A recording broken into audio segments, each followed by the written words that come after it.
Mengucap syukurlah dalam segala hal, sebab itulah yang dikehendaki Allah di dalam Kristus Yesus bagi kamu. Kita baca bersama-sama. Untuk pemimpin biduan, nyanyian mazmur. Bersorak-sorailah bagi Allah, hai seluruh bumi. Mazmurkanlah kemuliaan namanya. Muliakanlah dia dengan puji-pujian. Katakanlah kepada Allah, betapa dahsyatnya segala pekerjaanmu. Oleh sebab kekuatanmu yang besar, musuhmu tunduk menjilat kepadamu. Seluruh bumi sujud menyembah kepadamu dan bermazmur bagimu, memazmurkan namamu. Pergilah dan lihatlah pekerjaan-pekerjaan Allah. Ia dahsyat dalam perbuatannya terhadap manusia. Ia mengubah laut menjadi tanah kering, dan orang-orang itu berjalan kaki menyeberangi sungai. Oleh sebab itu kita bersuka cita karena Dia yang memerintah dengan perkasa untuk selama-lamanya, yang matanya mengawasi bangsa-bangsa. Pemberontak-pemberontak tidak dapat meninggikan diri. Pujilah Allah kami, hai bangsa-bangsa, dan perdengarkanlah puji-pujian padanya. Ia mempertahankan jiwa kami di dalam hidup dan tidak membiarkan kaki kami goyah. Sebab Engkau telah menguji kami ya Allah, telah memurnikan kami seperti orang memurnikan perak. Engkau telah membawa kami ke dalam jaring, mengenakan beban pada pinggang kami. Engkau telah membiarkan orang-orang melintasi kepala kami. Kami telah menempuh api dan air, tetapi Engkau telah mengeluarkan kami sehingga bebas. Aku akan masuk ke dalam rumah-Mu dengan membawa korban-korban bakaran. Aku akan membayar kepadamu nasyarku, dan yang telah diucapkan bibirku dan dikatakan mulutku pada waktu aku susah. Korban-korban bakaran dan binatang gemuk akan kupersembahkan kepadamu. Dengan asap korban dari domba-domba jantan, aku akan menyediakan lembu-lembu dan kambing-kambing jantan. Marilah, dengarlah hai kamu sekalian yang takut akan Allah. Aku hendak menceritakan apa yang dilakukannya terhadap diriku. Kepadanya aku telah berseru dengan mulutku, kini dengan lidahku aku menyanyikan pujian. Seandainya ada niat jahat dalam hatiku, tentulah Tuhan tidak mau mendengar. Sesungguhnya Allah telah mendengar. Ia telah mempertahankan doa yang kuucapkan. Terpujilah Allah yang tidak menolak doaku dan yang tidak menjauhkan kasih setianya daripadaku. Silakan duduk Bapak Ibu.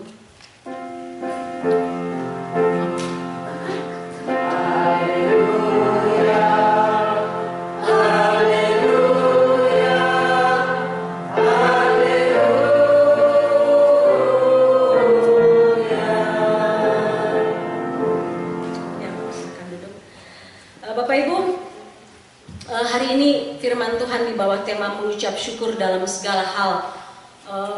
Biasanya kalau di gereja saya di GMI kami merayakan ibadah ucapan syukur itu Thanksgiving sesudah hari Thanksgiving. Jadi kalau Kamis hari Thanksgiving, hari Minggunya. Tapi karena biasanya banyak yang keluar kota, kami merayakan seminggu sebelum sekarang. Ada sebuah kota di daerah Pennsylvania yang terkenal dengan penduduknya yang suka menggerutu. Moto mereka, tiada hari tanpa menggerutu, tiada hari tanpa mengomel. Lucu ya kota ini. Sehingga satu kali waktu mereka merayakan Thanksgiving Day, mereka bangun seperti biasa pagi hari dan mereka mulai mencari berbagai alasan. Ada saja alasan untuk mereka bisa keluhkan. Mulai dari anaknya lah, mulai dari tetangganya, mulai dari kompor, listrik, segala macam. Bentuk badannya pun dikeluhkan. Ada saja hal kecil, hal besar yang mereka bisa temukan untuk mereka keluhkan. Satu pagi mereka bangun waktu Thanksgiving Day, ada satu tetangga yang orangnya ini benar-benar penuh dengan hati ucapan syukur. Dia bilang begini, hai Bapak Ibu, dia ke rumah tetangga, dia bilang, coba kalian dengar, pagi ini tidak adakah sedikit pun kalian bisa mengucap syukur daripada mengeluh. Coba kalian mengucap syukur, coba lihat hal-hal dalam hidup kita untuk kita mengucap syukur. Semua tetangga serentak menjawab, nggak ada. Nggak ada yang bisa kami naikkan syukur kepada Tuhan atau kepada sesama. Lalu tetangga itu bilang begini, coba kamu lihat hidung kamu. Tidakkah kamu bersyukur kalau Tuhan menciptakan hidung kamu itu menghadap ke bawah dan tidak menghadap ke atas? Lalu mereka pikir, mengucap syukur buat hidung yang menghadap ke bawah, bukannya itu sudah lumrah? Ya, kalau Tuhan ciptakan hidung kamu menghadap ke atas, kamu ingat kalau kamu jalan waktu hujan, hidungmu akan tergenang dan kamu akan hanyut oleh banjir. Dan kalau kamu bersin, kepalamu bisa meledak. Ya, coba Bapak Ibu bayangkan kalau bersin, hidung kita menghadap ke atas, kepala kita bisa meledak. Karena memang bentuk tubuh kita tidak diciptakan untuk hidung yang menghadap ke atas. Nah, cerita ini waktu saya baca cerita ini lucu, tapi seperti itulah kita, seperti yang Pak Sony saksikan tadi. Betapa banyak hal dalam hidup kita yang kalau kita temukan, nggak ada bisa kita naikkan ucapan syukur. Mulai dari bangun pagi hari kita sudah gerasa-gerusu sama anak-anak kita. Cepat ke sekolah nanti terlambat. Udah ngomel, itu makanya bukannya disiapin semuanya dari malam, pagi-pagi baru siapin semua. Saya ingat anak saya yang laki-laki, yang Kenneth namanya. Tiap hari dia selalu saya bilang bawa pulang baju PI. Karena kalau anak teenager kan biasanya bajunya kalau pakai PI bau ya. Apalagi kalau teenager. Jadi tiap hari bawa pulang supaya dicuci. Tiap hari dia bawa pulang berapa pasang itu pokoknya kotor, bawa pulang cuci, pagi dia harus masukin lagi. Tiap pagi kami sudah di mobil, aku lupa baju PI-ku. Nah, saya orangnya paling gak suka terlambat. Kalau ke sekolah, kemanapun, kalau bisa 15 menit, 20 menit udah sampai lebih early. Jadi dia, lupa lagi baju PI. Jadi kalau udah gitu, udah marah saya tiap pagi. Nah, Bapak Ibu, ada saja alasan untuk kita gak mengucap syukur, bukan? Tiap kali kita mulai merayakan Thanksgiving, harinya kita mulai memikirkan, makan apa ya? Jalan-jalan kemana ya? Gak salah makan apa dan jalan-jalan kemana, tapi saya yakin Thanksgiving bukan untuk kita fokus pada makanan, jalan-jalan dan sebagainya, tapi lebih tiap tahun kita merayakan Thanksgiving, kita dibawa lagi untuk menjadi manusia baru, manusia yang selalu belajar untuk mengucap syukur dalam segala hal. Karena itu Mazmur 66 merupakan Mazmur yang menarik. Karena Mazmur ini mengajak kita untuk kembali mengucap syukur dalam segala hal. Sedikit tentang latar belakang Mazmur 66. Mazmur ini ditulis oleh seorang raja namanya Raja Hizkia. Waktu dia menjadi raja bangsa Israel.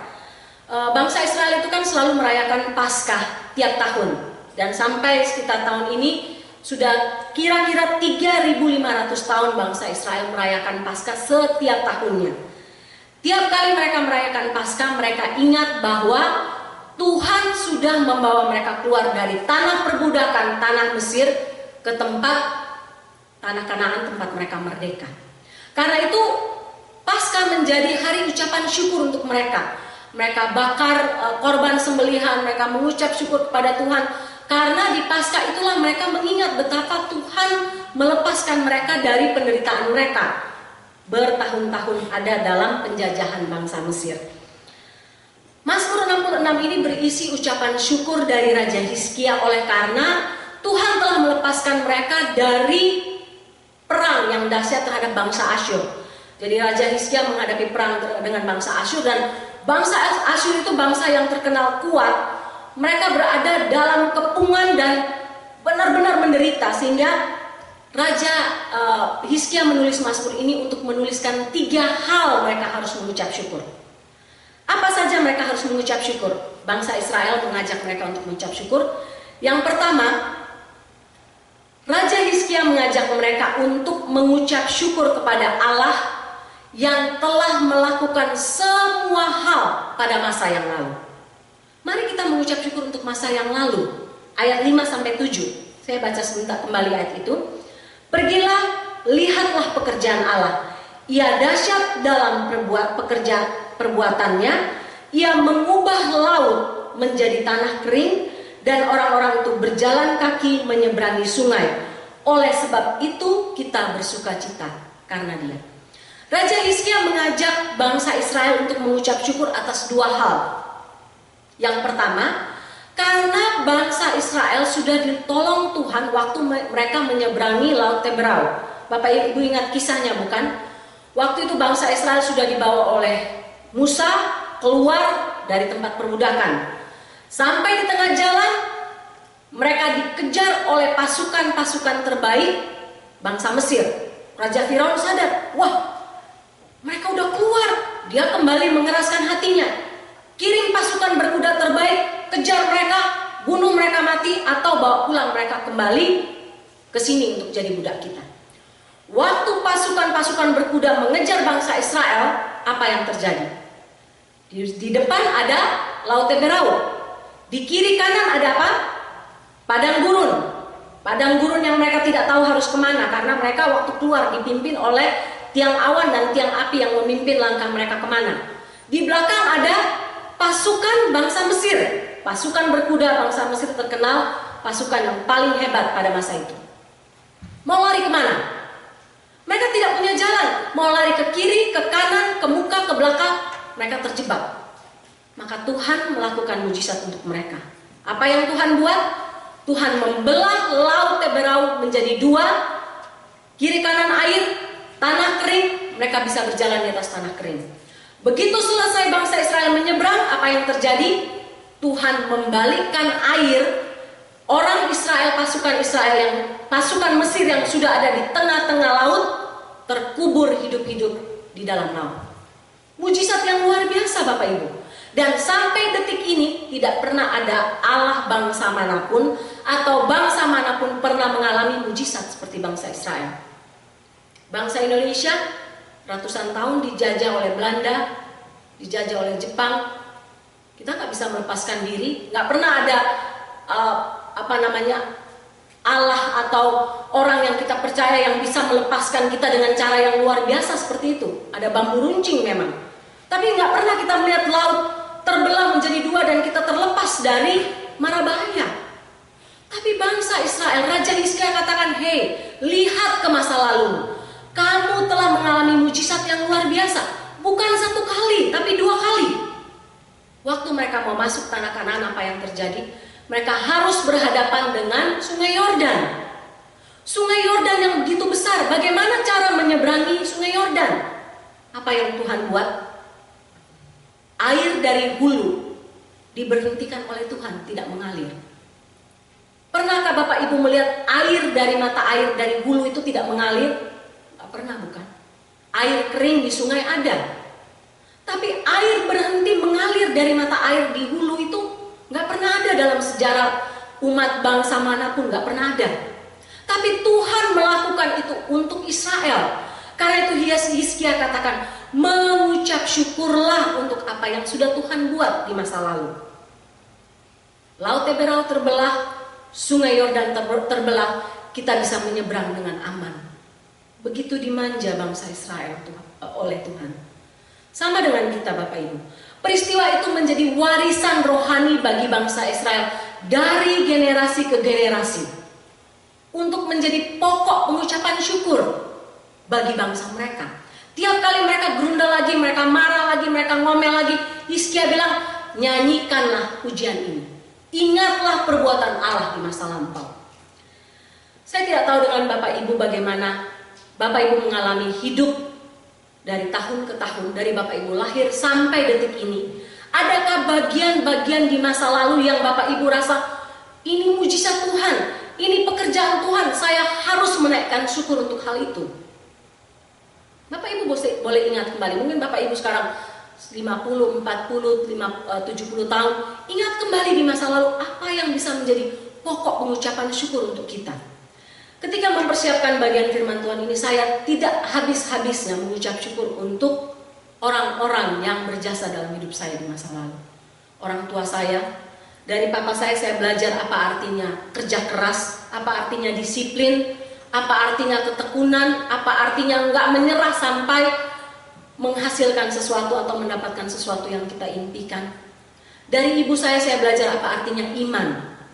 Dia seorang ibu yang sederhana, cuma lulus SMP, tapi dia punya dedikasi yang luar biasa terhadap keluarga. 11 anak, dia mau kamu sekolah semua, dia mau selesai semua, sarjana semua, dan dia mau kami benar-benar melakukan yang terbaik untuk Tuhan. Selalu apapun kami buat, dia selalu bilang lakukan itu untuk Tuhan. Jangan pernah menggerutu. Tiap kali dia ada beban, ada persoalan, yang dia buat adalah berdoa dan menyanyi. Dan itu menjadi teladan. Saya belajar hidup beriman bukan waktu saya sekolah teologi, ya bukan. Saya belajar hidup beriman dari mama saya yang sederhana. Nah Bapak Ibu bisa kembali lihat ke belakang. Mungkin ada orang atau peristiwa atau sesuatu apa yang Tuhan izinkan dalam hidup Bapak Ibu yang boleh menjadi pokok pengucapan syukur tiap kali kita tergoda untuk marah, untuk ngomel, untuk mengeluh. Tuhan terima kasih untuk orang ini. Saya punya sahabat karib yang juga mengajak saya untuk hidup dalam Tuhan. Tiap kali kami kumpul berdua ke sekolah, kerja PR, di sekolah, dimanapun, yang selalu dia ngomong, dia gak pernah ngomong nama orang, jelekin orang, gak pernah. Yang selalu dia ngomong itu tentang kebaikan Tuhan untuk dia. Itu benar-benar jadi inspirasi untuk saya. Dia selalu, aduh bersyukurlah ya kita punya ini, bersyukurlah ya kita punya ini. Padahal dia orang miskin, anak itu orang miskin. Dia dititip di tantenya untuk disekolahkan karena orang tuanya gak mampu sekolahin dia. Tapi selalu saya belajar dari dia mengucap syukur dalam segala hal. Dan saya bersyukur bahwa saya punya teman karib seperti orang ini. Dia bukan hamba Tuhan, dia bukan apa-apa, tapi dia mengajarkan saya bagaimana hidup dengan penuh pengucapan syukur. Saya punya guru sekolah minggu dulu yang mengajarkan saya bagaimana hidup benar, bagaimana hidup dalam Tuhan, bagaimana hidup dengan penuh iman. Dan saya mengucap syukur untuk guru sekolah minggu itu. Mungkin dia sudah nggak ada sekarang, saya nggak tahu. Dia sudah mati atau apapun yang terjadi dalam hidup dia. Tapi saya bersyukur ada orang-orang seperti ini yang ditempatkan Tuhan dalam hidup saya, yang boleh menjadi pokok pengucapan syukur dalam hidup kita masing-masing. Mungkin itu opa oma, mungkin itu orang tua kita, teman kita, orang-orang yang berjasa dalam hidup kita, yang kalau tidak ada orang-orang itu atau peristiwa itu, Bapak Ibu mungkin tidak bisa jadi seperti sekarang. Ada satu cerita tentang Dr. John Albert Brodus. Saya nggak tahu Bapak Ibu pernah dengar nama ini, tapi Dr. John Albert Brodus ini, dia seorang sarjana perjanjian baru dan ahli hermeneutik, seni berkhotbah, yang terkenal pada masanya. Dia lahir di sebuah kota kecil, dan di kota kecil itulah dia terima Tuhan Yesus sebagai Tuhan dan Juru Selamat. Lalu sejak masa kecil dia menginjili orang lain yang belum bertobat. Salah satu teman dia yang bertobat dari hasil kesaksian dia namanya Sandy Jones. Teman sekolah dia itu bertobat karena mendengar kesaksian John Brodus.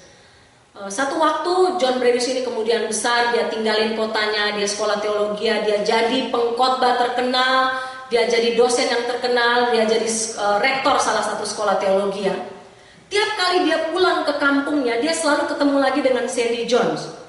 Temannya ini hanya jadi petani tetap di tempat mereka, di kota kecil mereka.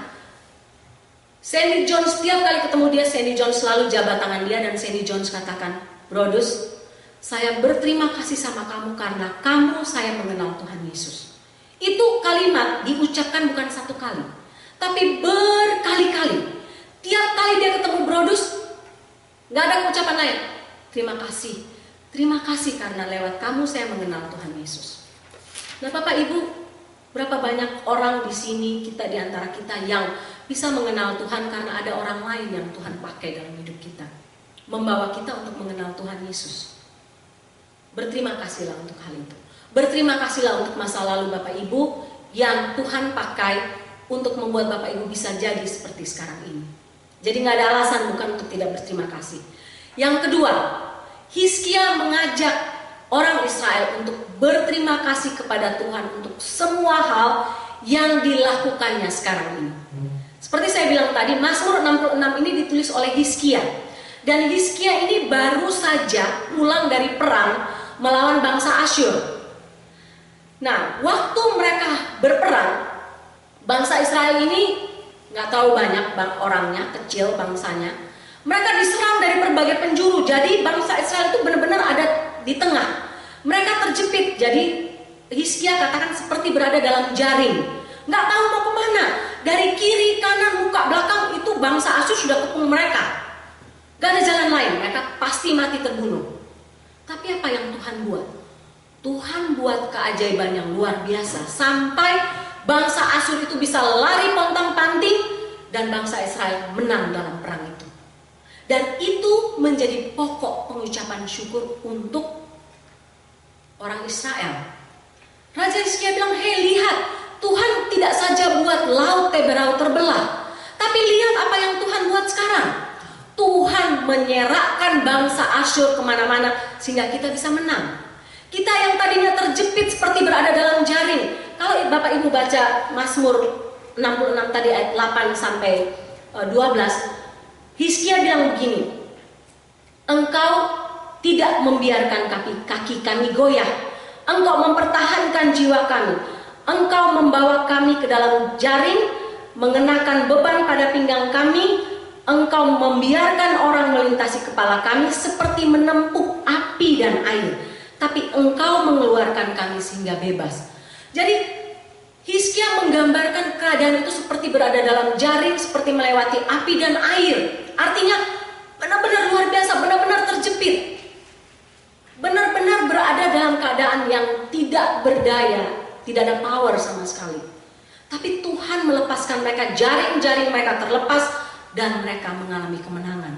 Dan itu menjadi pokok pengucapan syukur mereka. Mari kita mengucap syukur karena Tuhan melepaskan kita dari bangsa Asyur. Bangsa yang luar biasa besar dan pasukannya gagah perkasa. Sehingga Hizkia bilang seperti mengeluarkan mereka, seperti memurnikan perak. Kenapa kita harus mengucap syukur? Karena Tuhan tidak saja mengeluarkan kita, tapi Tuhan seperti memurnikan perak. Bapak Ibu tahu proses pembuatan perak bukan? Perak itu kalau orang mau buat perak itu dibakar dalam api sampai logam-logam atau unsur-unsur yang tidak berguna itu terbakar habis, terbuang, menguap. Sehingga jadilah perak yang murni. Nah, seperti itulah Tuhan membuat mereka. Waktu mereka berada dalam kepungan bangsa Asyur, mereka itu seperti orang memurnikan perak. Karakter mereka, kesombongan mereka dihabiskan oleh Tuhan, sehingga mereka tahu mereka hanya bergantung kepada Tuhan saja. Banyak hal dalam hidup kita yang nampaknya mustahil untuk kita syukuri, khususnya ketika kita berada dalam beban, dalam masalah. Kalau kita lagi semuanya oke, secara finansial oke, kesehatan kita oke, pekerjaan kita oke, anak, istri semua baik-baik, gampang bukan untuk mengucap syukur.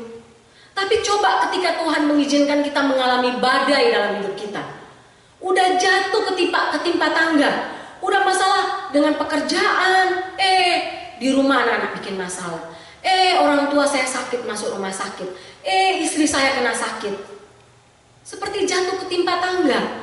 Masih mampukah kita mengucap syukur kalau kita menghadapi kondisi seperti itu? Tapi Hizkia katakan, tiap kali kita menghadapi badai, menghadapi krisis, seperti memurnikan perak. Artinya apa? Nanti keluar sesuatu yang bagus. Karena itu sangat penting untuk kita melihat persoalan atau masalah bukan dari sisi pandang kita, tapi dari sisi pandang Allah. Ketika Hizkia terjepit, dia tahu bahwa dia tidak melihat bahaya dari sisi bahaya. Dia melihat itu seperti orang memurnikan perak. Bapak Ibu tahu simbol bahasa Cina untuk kata krisis? Bapak Ibu tahu ya? Kata krisis itu dipakai dua simbol yang digabung, kombinasi dua simbol dalam bahasa Cina. Yang satu bahaya, yang satu kesempatan. Jadi kalau kita bilang kita mengalami krisis, kita harus melihat krisis selalu dari dua sisi. Tidak saja bahaya, tapi kesempatan. Kesempatan untuk naik ke tingkat yang lebih tinggi, kesempatan untuk lulus ujian, kesempatan untuk mengalami pemurnian Tuhan, kesempatan untuk mengalami menjadi indah lebih baik dari sebelumnya. Tidak hanya melihat krisis sebagai sumber masalah. Di Eropa, Bapak Ibu yang mungkin pernah ke Eropa, saya belum pernah ke sana. Tapi saya baca satu buku tentang di pegunungan Eropa itu ada digantung bel-bel sepanjang pegunungan.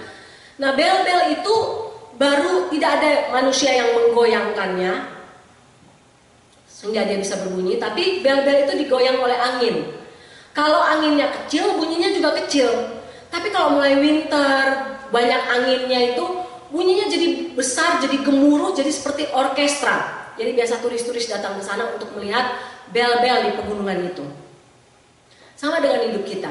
Ketika hidup kita mengalami goncangan kecil, keindahannya kadang-kadang tidak muncul, keindahan karakter kita tidak muncul.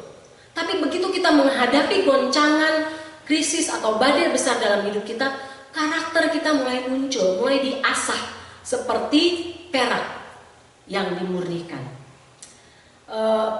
Saya juga tidak tahu Bapak Ibu tahu nggak ikan kod. Ikan kod ini satu jenis ikan yang paling sering diekspor dari Amerika ke bagian-bagian negara lain. Satu company mereka putus asa karena mereka sudah paket, tiap kali dapat ikan kod ini mereka sudah paket dan mencoba mengirimkannya, tapi pelanggannya nggak puas karena begitu sampai di pelabuhan tempat ikan kod ini akan dijual, ikan kod ini dagingnya jadi lembek karena dikasih es sehingga dagingnya tuh jadi lembek, baunya juga nggak bau segar lagi, daging ikannya juga nggak jadi segar lagi. Jadi perusahaan yang menangkap ikan dan mempaket ikan-ikan kod ini memikirkan gimana caranya supaya ikan kod ini bisa sampai tetap dalam keadaan segar setelah melewati perjalanan panjang. Akhirnya mereka temukan satu cara. Caranya apa? Mereka taruh ikan kod itu di dalam air, jadi di dalam kotak-kotak kontainer-kontainer tetap diisi air dan dikasih musuhnya ikan kod dalam situ. Nah, sepanjang perjalanan melewati samudra, ikan-ikan kod ini kan terus dikejar sama musuhnya ini karena dikasih musuh sejenis ikan yang musuhnya ikan kod. Jadi dia dikejar sepanjang jalan karena dia kejar sampai di tempat penjualan, di pelabuhan tempat dijual. Ikan kod ini badannya malah tambah bagus, tambah segar. Bayangkan Bapak Ibu kalau fitness tiap hari ya, kan badannya jadi segar, jadi kencang. Dibanding dengan orang-orang yang nggak pernah lari, nggak pernah jogging, nggak pernah, kan lembek. Kayak saya badannya lembek, nggak pernah, jarang olahraga. Tapi orang-orang yang suka jogging, lari kan dikejar-kejar terus, jadi ini otot-ototnya bagus.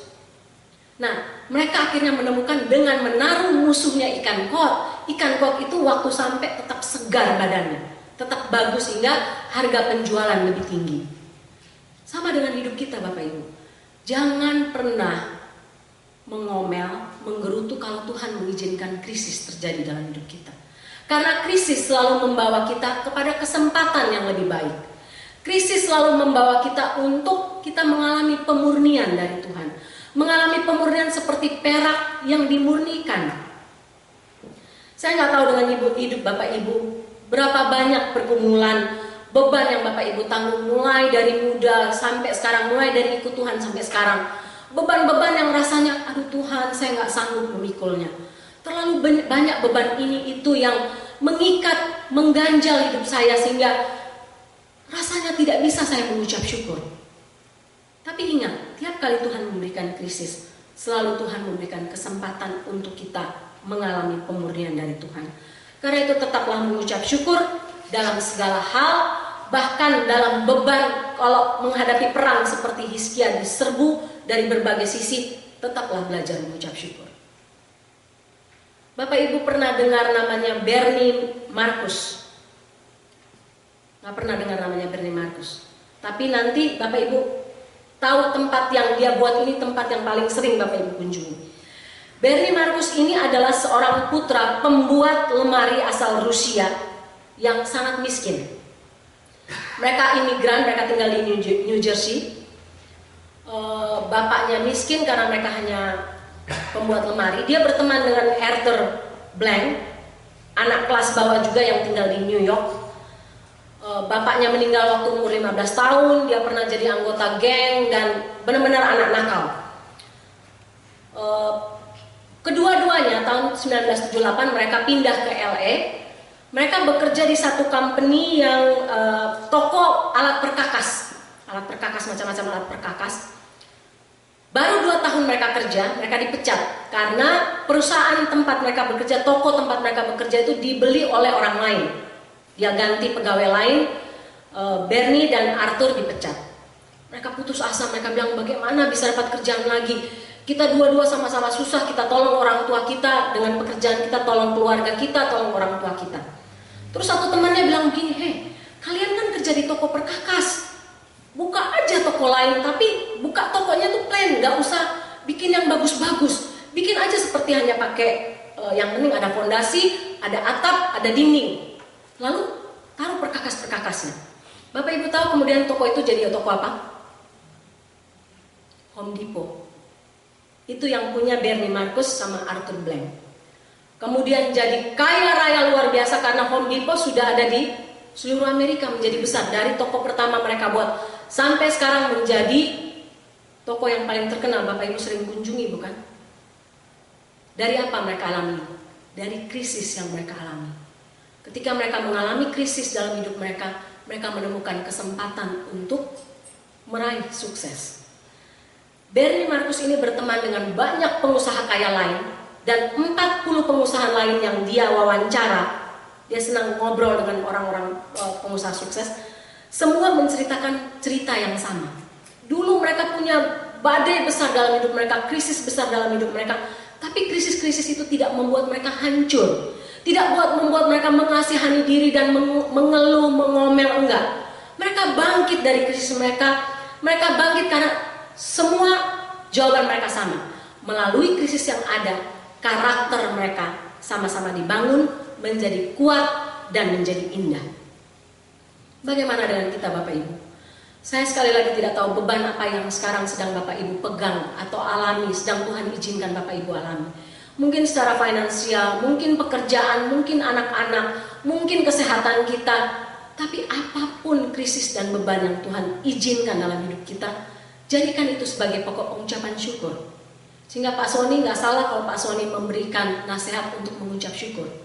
Karena Alkitab katakan mengucap syukur bukan waktu kita susah saja, tapi mengucap syukur dalam segala hal. Artinya dalam keadaan krisis pun, beban berat pun kita harus mengucap syukur. Kadang-kadang dari beban berat itu muncul berkat atau perak-perak yang indah.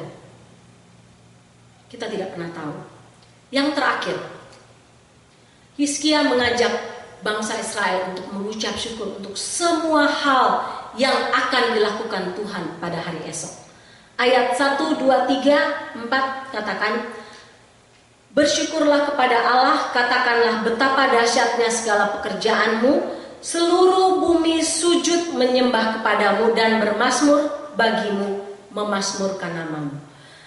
Ayat 1, 2, sampai 4 ini mengungkapkan Hizkia melihat ke depan bahwa satu waktu kelak semua bangsa akan sujud menyembah kepada Allah Israel. Satu waktu kelak semua bangsa akan datang tunduk menyembah kepada Allah Israel yang membawa kemenangan. Satu waktu kelak semua bangsa akan memasmurkan nama Allah Israel, Allah yang kita kenal dalam anaknya Yesus Kristus. Itu pandangan ke depan. Kita tidak saja mengucap syukur untuk masa lalu, kita juga mengucap syukur untuk krisis yang kita alami sekarang, tapi kita juga mengucap syukur bahwa satu waktu kelak Tuhan itu gak pernah ingkar janji. Dia akan datang membawa kita yang percaya bersama-sama dia dalam kerajaan surga. Dan janjinya tidak akan pernah batal. Kalau Tuhan berjanji aku akan datang kembali, dia akan datang kembali membawa kita ke dalam awan-awan. Sekarang bagaimana caranya kita bisa mengucap syukur? Pemazmur Hizkia katakan ada 3 hal kita bisa mengucap syukur kepada Tuhan. Yang pertama, membayar nasar. Ayat 13 sampai 15. Salah satu bentuk pengucapan syukur kita tidak saja di mulut tapi membayar nasar. Rupanya waktu mereka dikepung oleh bangsa Asyur, Raja Israel ini, Hizkia ini bernasar. Dia bilang begini, Tuhan kalau engkau lepaskan kami dari kepungan orang Asyur, aku akan memberikan kamu korban yang paling harum dari binatang-binatang yang terbaik. Dan itu diucapkan di tengah-tengah di antara bangsa Israel. Semua orang Israel mendengar nasar dari Raja Hizkia. Jadi waktu mereka dilepaskan oleh Tuhan dari kepungan bangsa Asyur, Hizkia mempersembahkan korban bakaran. Korban bakaran yang terbaik, lemak, domba-domba yang gemuk, domba jantan dipersembahkan kepada Tuhan. Saya nggak tahu dengan Bapak Ibu, tapi pernah nggak Bapak Ibu bernasar ketika Bapak Ibu mengalami pergumulan, krisis, masalah? Tuhan, saya janji deh kalau nanti pergumulan saya ini selesai, saya akan berikan ini, itu, dan sebagainya. Ingat, jangan pernah melupakan nasar kita, karena itu utang kita kepada Tuhan. Saya ingat saya sama Pak Riki pernah mengalami masalah yang berat dalam kehidupan pelayanan kami. Saya bilang sama Tuhan, Tuhan nanti kalau Tuhan kasih saya berkat besar, saya nggak akan pakai itu. Saya akan kasih itu semuanya untuk pekerjaan Tuhan, untuk misi. Bapak Ibu tahu, selesai saya doa itu dan pergumulan kami selesai, ada satu orang telepon saya mau kirim kamu uang. Jadi dia dapat berkat besar, uangnya tuh dia bagi 3 untuk 3 hamba Tuhan, saya sama ada 2 orang lainnya. Berapa? Saya bilang 2.000. Wah, banyak juga. Saya ingat nasar saya bilang, Tuhan, kalau nanti saya dapat berkat besar, saya nggak akan pakai untuk diri saya akan pakai untuk pekerjaan Tuhan. Ya banyak ya, kok 2.000 ya? Kalau 200 kan gampang dikasih, ini 2.000. Terus saya bilang sama Pak Riki, gimana tuh? Saya sudah terlanjur janji sama Tuhan, kamu harus bayar nasarmu. Waktu itu saya ingat mau malam misi tahun berapa tuh saya lupa. Jadi Pak Riki bilang, kasih semuanya untuk misi. Waktu itu kita pas bantu Sumba saya ingat. Nah Bapak Ibu, kalau Tuhan memberkati kita dan kita pernah bernasar, jangan pernah lupa nasar kita, karena itu utang kita kepada Tuhan sebagai wujud rasa terima kasih kita kepada Tuhan. Yang kedua, menceritakan atau bersaksi. Pemazmur katakan, aku akan menceritakannya dari generasi ke generasi, bahwa Tuhan Allah yang besar telah menolong kita melewati perang melawan bangsa Mesir, melewati perang melawan bangsa Asyur, mengeringkan laut Teberau, mengeringkan sungai Yordan. Menceritakan dari keturunan ke keturunan. Saya nggak tahu Bapak Ibu, tapi kebiasaan dalam keluarga kami, saya sama Pak Riki, kami selalu tiap Thanksgiving atau tiap tanggal 1 Juni 2005 itu tanggal kami masuk ke Amerika. Tiap tanggal 1 Juni kami selalu kumpulkan anak-anak dan selalu kami ingatkan mereka, kenapa kalian ada di sini? Karena Tuhan buat ini, Tuhan membawa kita ke sini dengan cara yang ajaib, dan itu kami mau menjadi pokok pengucapan syukur untuk mereka. Kalian jangan pikir, oh kami ada di sini memang sudah seharusnya. Enggak, Tuhan yang bawa kamu. Jadi kamu harus mengucap syukur, kamu tidak boleh lupa daratan. Kalau Tuhan berkati kamu nanti, kamu harus memberkati orang dengan apa yang kamu punya.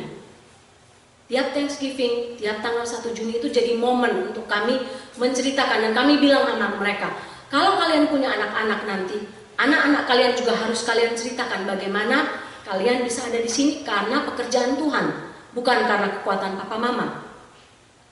Saya nggak tahu Bapak Ibu gimana dengan Bapak Ibu, hal-hal besar yang pernah terjadi dalam hidup Bapak Ibu, mungkin bagaimana cara Tuhan mempertemukan Bapak Ibu jadi suami istri, mungkin bagaimana Tuhan memberkati usaha Bapak Ibu, itu harus diceritakan kepada generasi ke generasi sebagai wujud terima kasih kita kepada Tuhan. Menceritakan kepada orang lain, bersaksi.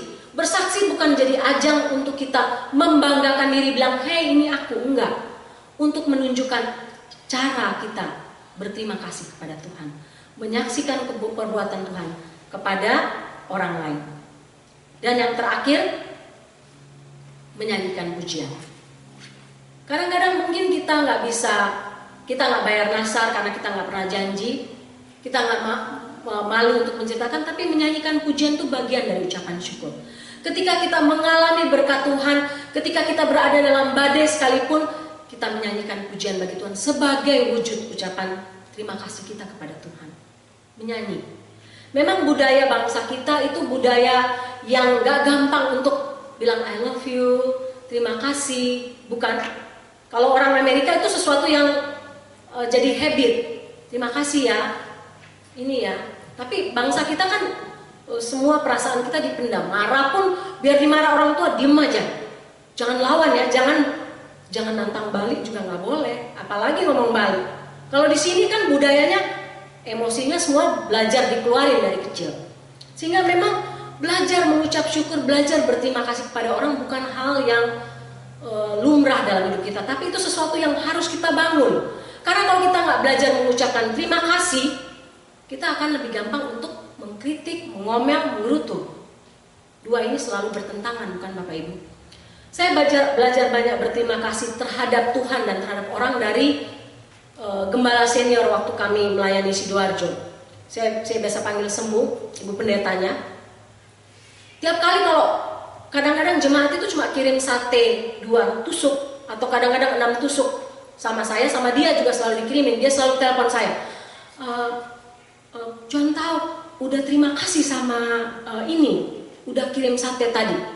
Iya ya, saya belum terima kasih. Udah terima kasih sama ini. Iya ya.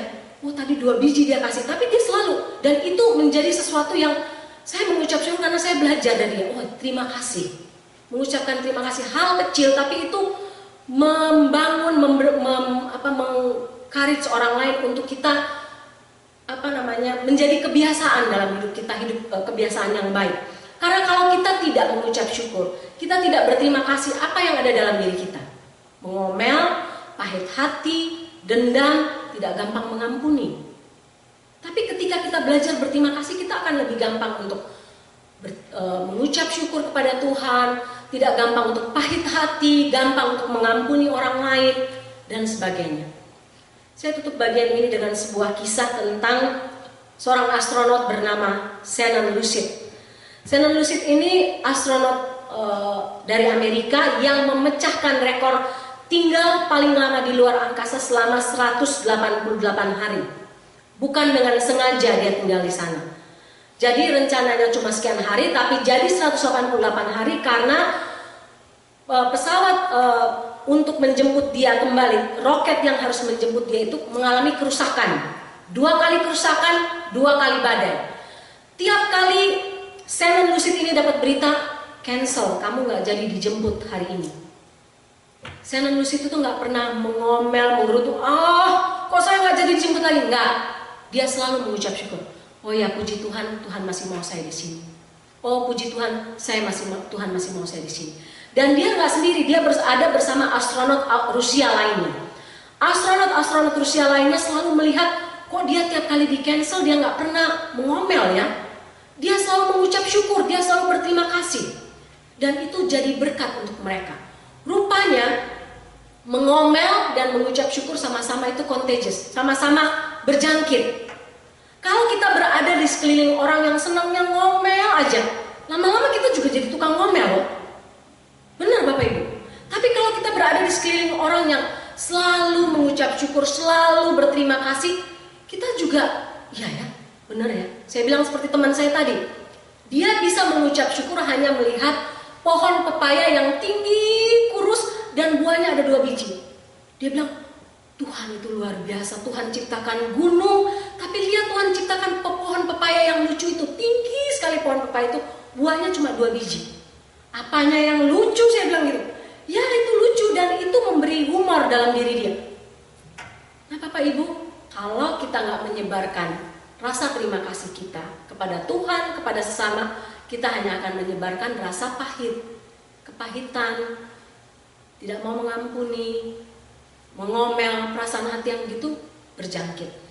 Makanya kenapa Shannon Lucid dipilih menjadi astronot yang luar biasa, karena dia adalah astronot yang bukan karena hebat bisa bertahan 188 hari di luar angkasa, bukan, tapi karena karakternya yang selalu belajar untuk mengucap syukur. Kita nggak mau kan orang nggak bergaul dengan kita karena kita tidak. Jangan bergaul sama dia tukang ngomel, tukang marah-marah, menggerutu aja terus. Nggak mau kan? Tapi kita senang kalau Tuhan, orang-orang bilang, oh senang teman sama dia karena dia selalu mengucap syukur dalam segala hal. Terhadap masa lalunya, terhadap krisis yang dia alami, bahkan nanti kedatangannya Tuhan Yesus kembali. Mari kita berdoa. Bapa dalam surga, kami tahu kami tidak punya habit, kebiasaan, karakter untuk mengucap syukur. Kami jauh dari itu, tapi kami berdoa Tuhan melalui firman-Mu hari ini, Tolong kami untuk menjadikan pengucapan syukur sebagai satu habit, kebiasaan, karakter kami. Mengucap syukur terhadap segala hal, dalam segala hal. Kami mengucap syukur untuk kesenangan yang Tuhan izinkan kami alami. Mengucap syukur untuk mujizat yang kami alami. Tapi kami juga belajar mengucap syukur bahkan ketika badai dalam hidup kami datang bertubi-tubi, datang begitu keras dalam hidup kami. Terima kasih Tuhan untuk semua orang, semua peristiwa, semua hal yang Tuhan izinkan dalam hidup kami terjadi, yang membuat kami ada seperti sekarang kami ada. Terima kasih untuk orang-orang yang mengasihi kami, mempengaruhi hidup kami sehingga kami terus belajar untuk menjadi orang-orang yang menyebarkan bau harum Kristus dengan cara mengucap syukur dalam segala hal. Dalam nama Tuhan Yesus kami mengucap syukur. Amin.